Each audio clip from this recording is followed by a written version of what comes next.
Connecting the dots. Do tsunamis of wisdom begin with droplets of intuition? Part 1, March 16th to September 2nd, 1946. John G.A.L.T, you're hereby ordered to stop all work.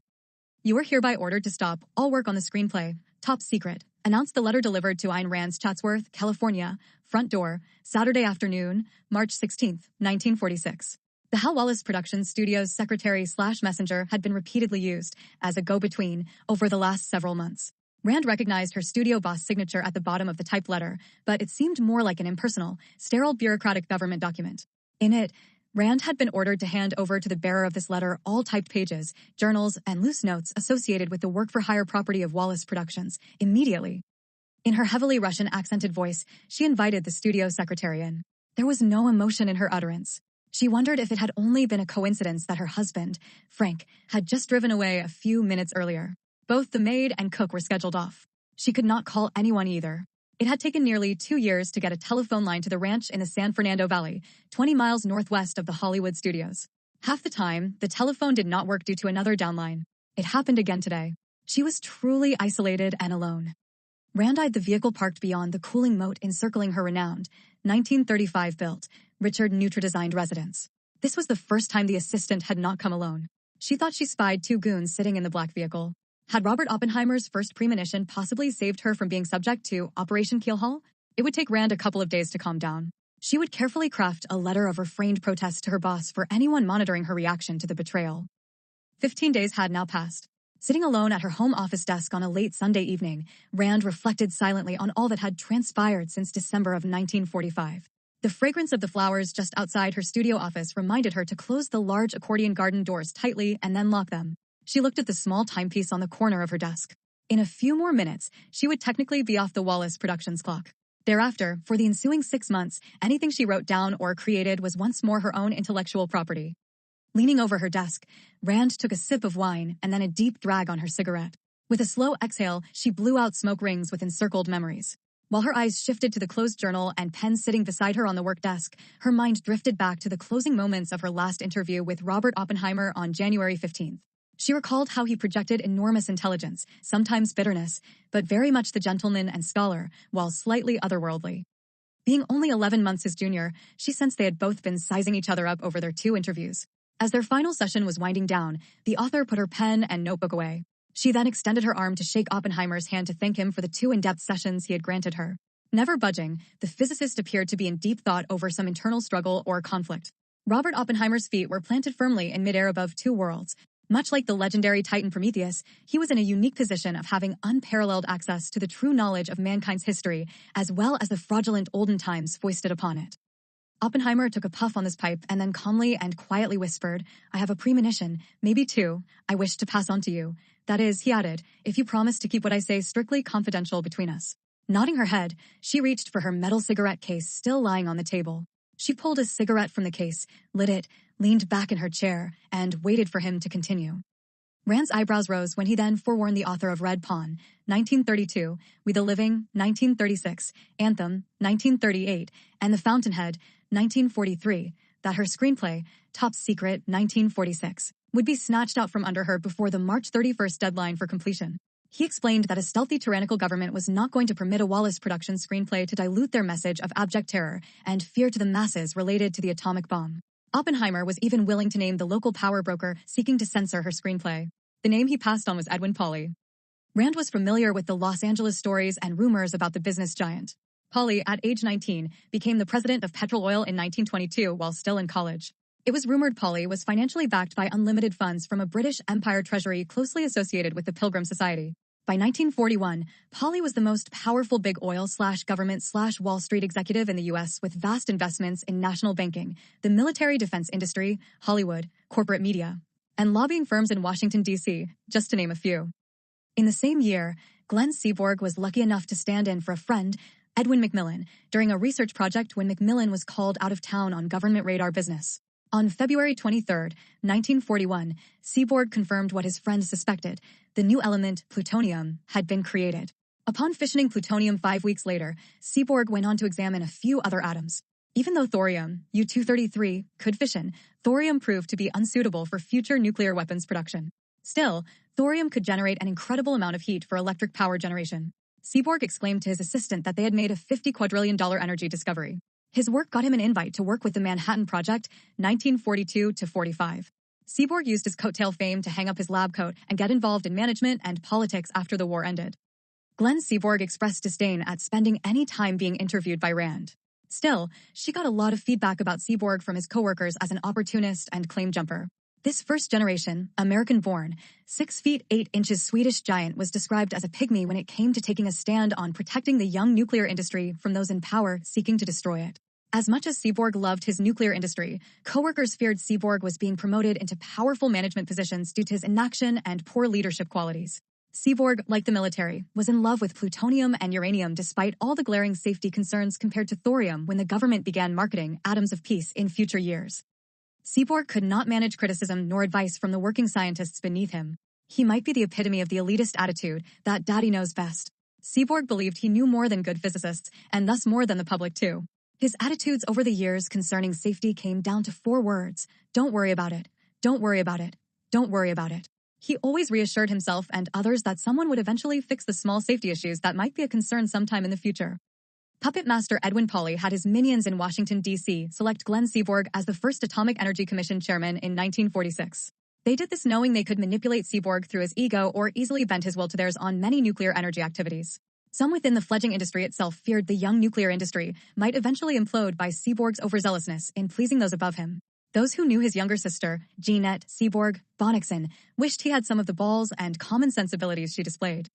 Chicago's Manhattan scientist, Dr. Alvin Weinberg, 3 years younger than Seaborg, theorized an inexhaustible amount of clean and inexpensive heat for electric power generation could be drawn from the denatured thorium in the same natural and simple geothermal chemical process which has kept the interior of our planet's molten core at temperatures approaching 108320 F for billions of years.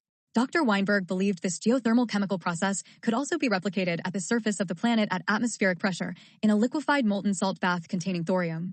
Thanks to Weinberg's vision, 5-term, District 12, Los Angeles Congressman Jerry Voorhis, nicknamed Kid Atlas by the national media, fired off the good news like a neutron machine gun to all who would listen. He repeatedly spoke at length before Congress on the importance of atomic energy for America's future as well as that of the world.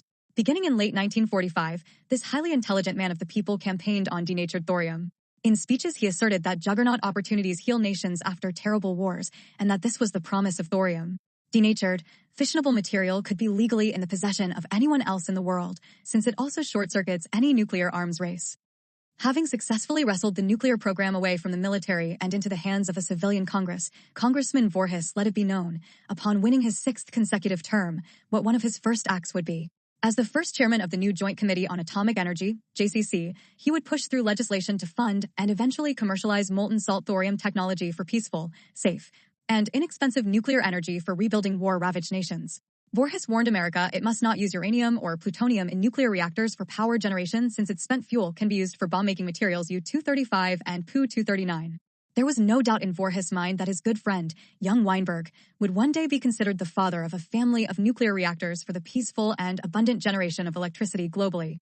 Oppenheimer chewed on his pipe momentarily and then sadly pointed out it was no coincidence that oil mogul and puppet master Edwin Pauly had been selected as the paymaster of all the West Coast scientists involved with the Manhattan Project throughout the war. Talk about the fox guarding the nuclear research henhouse. World War II had been a 20th century battle for the control of major energy fuel deposits across the planet. In 1933, Saudi Arabia chose to partner with Pauly's U.S. oil company, falsely believing they were thumbing their nose at Great Britain. Active empires thrived on controlling major energy resources. Pauly had strategically positioned his oil company to be one of the major winners at the conclusion of the global conflict for these natural resources. In addition to all his oil properties in America, he had now grown massive holdings throughout the Middle East.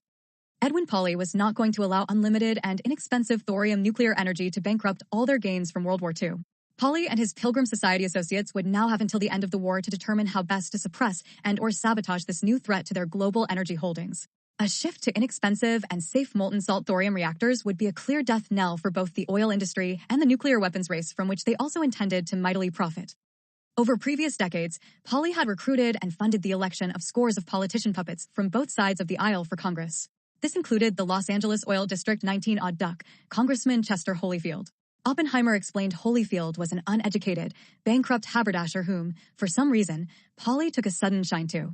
While Holyfield dressed well, his staff had been carefully hired to control his actions in public and continually make him appear to be a master legislator and nuclear statesman. The only problem was as soon as he opened his mouth and uttered even a few English sentences, anyone listening to him could immediately realize Holyfield was an empty-suited hillbilly. Polly had plucked the failed haberdasher out of his own Los Angeles oil fields, gerrymandered a congressional district centered around his employee, and positioned him to win his first East Hollywood congressional race by 1942. The 39-year-old puppet was immediately assigned to several critical congressional committees as a freshman. Polly played a multi-decade political chess game of positioning this empty-suited haberdasher into eventually becoming one of the most powerful and feared politicians in Washington, D.C., through key multiple future committee chairmanships. Oppenheimer brought this historical nugget up to Rand because he had recently learned from old-world contacts that Polly promised Churchill and the Pilgrim Society he would circumvent the Constitution and single-handedly select the 33rd president of the United States. Polly reminded Churchill they had to get it right this time. No butlers, just haberdashers.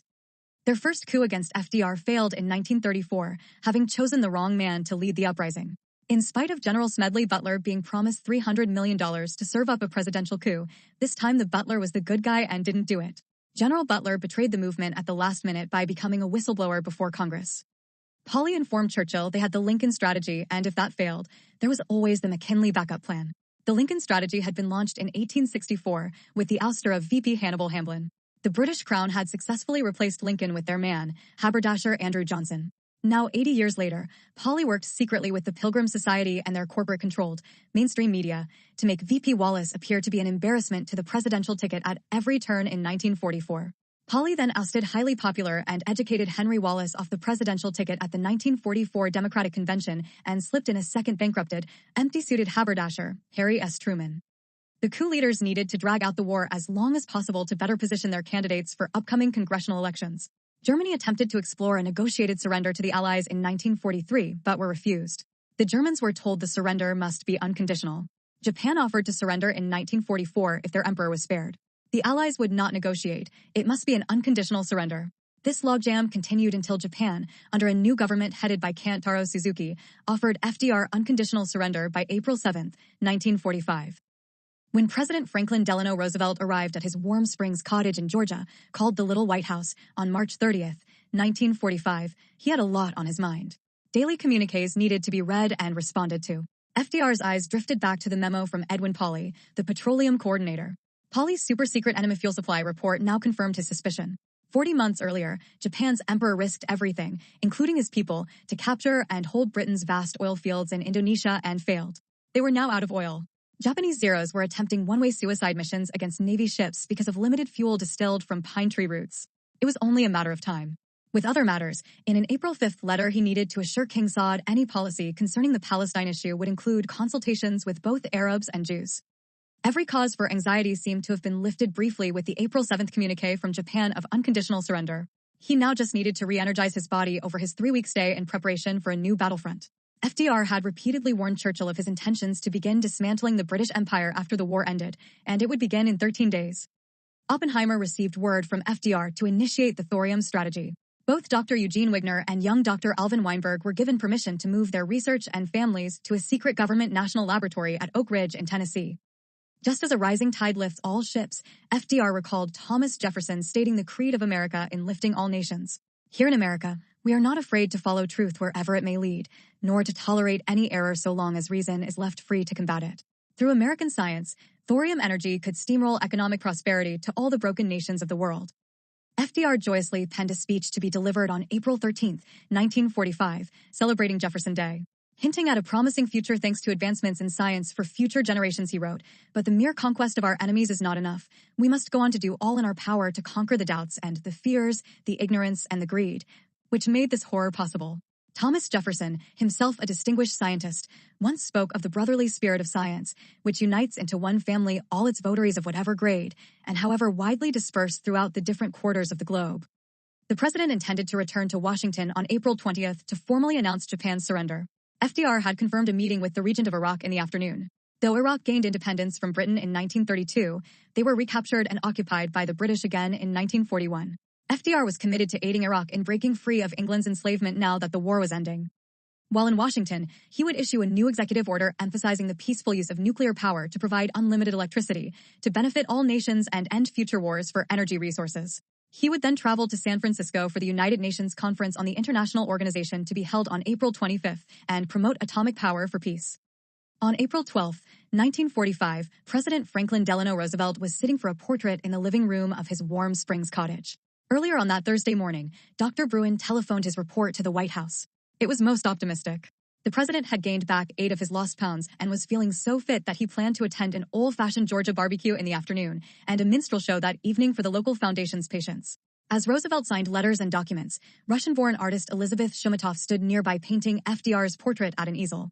Roosevelt had agreed to the painting as a favor to one of his longtime and beloved mistresses, Lucy Mercer. Lucy sat quietly nearby and watched the magical transformation of blank canvas into the image of the longtime friend and lover right before her very eyes. Written history states on the afternoon of April 12th, 2 months and 23 days into FDR's 4th term, Truman became the 33rd president. It was reported to the public that FDR died of a massive cerebral hemorrhage. There was no autopsy, no open casket viewing, and his gravesite was filled with concrete.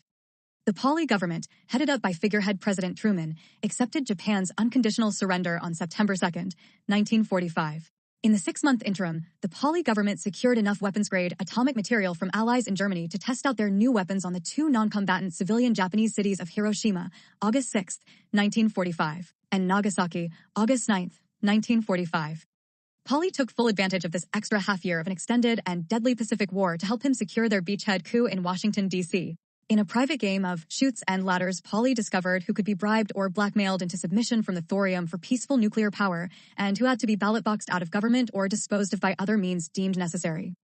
Having recently eliminated FDR and Wallace, it was now critical to oust Congressman Voorhis in the next election to prevent him from becoming the chairman of Congress's Joint Committee on Atomic Energy. Because puppet master Edwin Pauli and Congressman Voorhis were both Democrats, Pauli needed his globalist tag team Republican partner, Prescott Bush, from the East Coast to come to Los Angeles to recruit a viable candidate. Prescott Bush would oversee the visible recruitment of a Republican capable of defeating a very popular and dangerous Democrat to the Pilgrim Society. Prescott Bush initially wished to recruit the war hero General George Patton. Unfortunately, Patton continually refused to follow orders for which he could later be blackmailed and extorted over. This included the mass murder of German soldiers by sending them to illegal prisoner of war camps even after the Germans officially surrendered. Patton also began speaking out against orders for American troops to hold back from entering Berlin to allow the Russians to capture and ransack it and kill tens of thousands of civilians. He knew too much about the real enemy of the American people. He could not be allowed back into America as a civilian and go public with what he knew. With General Patton's untimely death, December 21, 1945, an ad was published, seen to write, "Wanted. Desperate politician to do despicable things for cash. Apply in writing to Prescott Bush care of Brown Brothers Harriman." The man who answered the Los Angeles Times advertisement was Navy Lieutenant Commander Richard M. Nixon. The Nixon campaign team would use a lot of mob and banker money and every dirty trick in the book, and even invented a few, attempting to defeat Congressman Voorhis in the upcoming fall election. This kind of dirty campaigning led to the national media's future nickname for Nixon, namely Tricky Dick. In mid-October of 1945, it was reported for history that Oppenheimer resigned from Los Alamos. Oppenheimer explained to Rand this was a lie. He had lost a political battle within the scientific group concerning the direction of future atomic research. Edwin Pauli, a weapons profiteer, wanted a major focus played on the development of hydrogen bombs. Oppenheimer did not. Within a 24-hour period, Pauli flew from California to Washington, D.C., and demanded an immediate meeting at the White House. He commanded the president to fire Oppenheimer from his position. Truman complied. Oppenheimer was escorted off the Los Alamos site within 24 hours. Oppenheimer extracted his smoking pipe from his lips and turned it towards Rand as if to make a point. He suggested to Rand they were living under a dystopian United States in which the country's Congress has been nationalized, where Pauli is operating through his secret head of state, haberdasher Holyfield and puppet president haberdasher Truman. And the media was bought long ago through paid advertising. Oppie advised Rand to get into the habit of secretly duplicating the top-secret screenplay notes, or at least the ones she most prized. He suggested squirreling them away in a good hiding place for future reference, because the original screenplay and notes would likely never again see the light of day in their lifetimes. When Oppenheimer then informed her about the highly secret Operation Keelhaul Pact, Ayn Rand grew alarmed, having escaped Stalin's Russia in 1926. He warned the screenwriter, should they come for her top-secret screenplay and notes, not to give the hijacked government any justification for arresting her on the spot and shipping her back to Stalin for execution. Oppenheimer carefully veined his pipe ashes into a tray on the table. Packing his pipe with fresh tobacco, he lit it, took a few quick puffs, and then continued. He explained that it was no accident that she was sitting there before him. Hal Wallace had been pestering his office for weeks requesting an interview concerning the bomb, along with dozens of reporters and media personalities. By never returning Wallace calls, he hoped Hal would eventually give up. Oppenheimer had become intrigued by a novella Rand published in 1938 titled Anthem. Upon learning Ayn Rand was one of Wallace's 2 screenplay writers, he made inquiries amongst his Hollywood friends concerning her. He learned from film producer and director Kenneth McGowan that Rand had once written him a letter boasting of being the first writer to ever perfect the art of building a story in 3 tiers. 1 or more future real-life events were required to initiate the unraveling of the hidden 3rd-tier storyline. Oppenheimer decided he would take Wallace's next call. In December of 1945, Oppenheimer suggested to Wallace 2 lengthy interviews in early January plus even a separate interview with his wife, but under one condition. His wife would feel more comfortable if they were interviewed by Ayn Rand. Oppenheimer took another puff from his pipe and then softly declared to Rand why he had gone to the effort to accept these meetings. He explained he was in dire need of a writer with the skill sets she had boasted of to McGowan. Oppenheimer said he had a second frightening premonition of what was going to happen over the balance of the 20th century. The dice had been rolled, and he feared America had lost. Should America continue into the 21st century, then there would be hope for future generations. It is to these future generations he hoped to pass on a warning message. Oppenheimer exclaimed that even if his first prophecy concerning her loss of the screenplay came true, it would be up to Rand whether she could somehow muster the courage to weave his message to future generation readers in the 3rd-tier story thread. He pointed out it would be even more difficult because she dared not write or even speak of atomic energy again.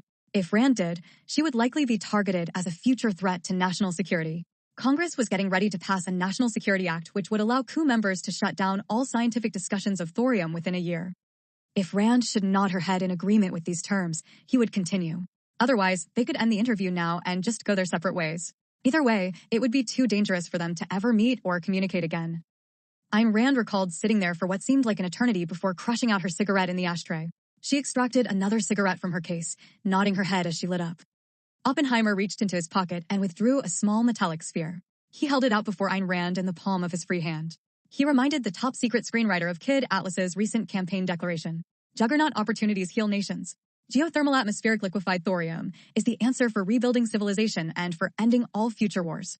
Oppenheimer explained that to preserve their nightmarish vision of an anthem, like future for only 10% of existing humanity by the end of the century, the Pilgrim Society murdered over 140 million people in 2 world wars just to maintain control of their energy monopolies. To what ends would these looters and moochers go to keep thorium from disrupting their criminal plans for mankind's ongoing planetary enslavement? Oppenheimer leaned forward and proceeded to detail how he suspected the Poly government would keep the public from ever learning about thorium. Once this objective was accomplished, these generational grifters could turn their attention to secretly sabotaging and imploding the young nuclear energy industry. He then proceeded to explain his premonition of what Poly and his minions likely would do to keep their energy monopolies intact throughout the 20th century. As the small clock struck midnight, Ayn Rand felt a growing flame of rebirth. Bursting with nervous energy like she had not felt since first coming to America in 1926, AR took another sip of wine, crushed out her cigarette, and opened her journal to an entry from January 1st, 1945. Ayn Rand was now officially on her own time again for the next 6 months. She no longer dared to write about atoms, Manhattan Project scientists. It would be too dangerous to continue down that path. She needed to return to her roots, to a concept she'd hit upon long before Hal Wallace first asked her to write a screenplay on the atomic bomb. A.R. reread aloud the theme from her journal notes from 14 months earlier. What happens to the world when the prime movers go on strike? This means a picture of the world with its motor cut off. Show what, how, why. The specific steps and incidents, in terms of persons, their spirits, motives, psychology, and actions, and secondary, proceeding from persons, in terms of history, society, and the world. She paused to take another sip of wine, then continued speaking out to the empty room. The theme requires showing who are the prime movers and why, how they function, who are their enemies and why, what are the motives behind the hatred for and the enslavement of the prime movers, the nature of the obstacles placed in their way, and the reasons for it. The first question to decide is on whom the emphasis must be placed, on the prime movers, the parasites, or the world. The answer is the world. The story must be primarily a picture of the whole. She turned the journal page and titled it, A Mind on Strike. She was going to write the day's date, but then thought better of it. Let everyone assume the characters listed were from January 1945, almost a year before she had begun interviewing dozens of the Manhattan Project participants. Characters needed. She begins with the name John Galt. John Galt, energy, activity, competence, initiative, ingenuity, and, above all, intelligence. Independent rational judgment. The man who conquers nature, the man who imposes his purpose on nature. Therefore, G.A.L.T is an inventor, a practical scientist, a man who faces the material world of science as an adventurer faces an unexplored continent, or as a pioneer faced the wilderness, something to use, to conquer, to turn to his own purposes. In relation to the creators, he is the Avenger. He is the motor of the world. 3 months before the opening of It's a Wonderful Life, Rand began the first draft of her epic 1,168-page novel involving almost 70 characters. On September 2nd, she penned the first forewords of her historic novel, Who is John G.A.L.T? To all the readers who discovered the Fountainhead and asked me many questions about the wider application of its ideas, I want to say that I am answering these questions in the present novel, and that the Fountainhead was only an overture to. Atlas shrugged. I trust that no one will tell me that men such as I write about don't exist. That this book has been written and published is my proof that they do. Ayn Rand. Epilogue, shortened version. 1957, Random House published the novel, Atlas Shrugged, on October 10, 1957. The initial print run was 100,000 copies. The first paperback edition was published by New American Library in July 1959, with an initial run of 150,000. 1996, 14 years after Ayn Rand's death, author David Harriman, trained in physics and philosophy, uncovered a set of notes and the partial screenplay titled Top Secret in a box that appeared undisturbed for decades. The box was lying in a clutter of dusty miscellaneous items in one corner of her garage. 1999, Ohio NASA physicist Kirk Sorensen discovered Alvin Weinberg's molten salt thorium chemical reactor hidden behind a former secret government laboratory wall at Oak Ridge, Tennessee. It was reported the man who successfully championed this remarkable technology suddenly took a leave of absence from the laboratory and never returned due to philosophical disagreements with new management. 2012, the Energy from Thorium Foundation initiates an investigation into the circumstances surrounding the disappearance of thorium technology in late 1950s and 1960s. 2014, Ayn Rand's original screenplay of Top Secret is discovered in Truman Library archives. Sincerely, the Anonymous Patriot Condor. September 2nd, 2024. September 2nd, 2024.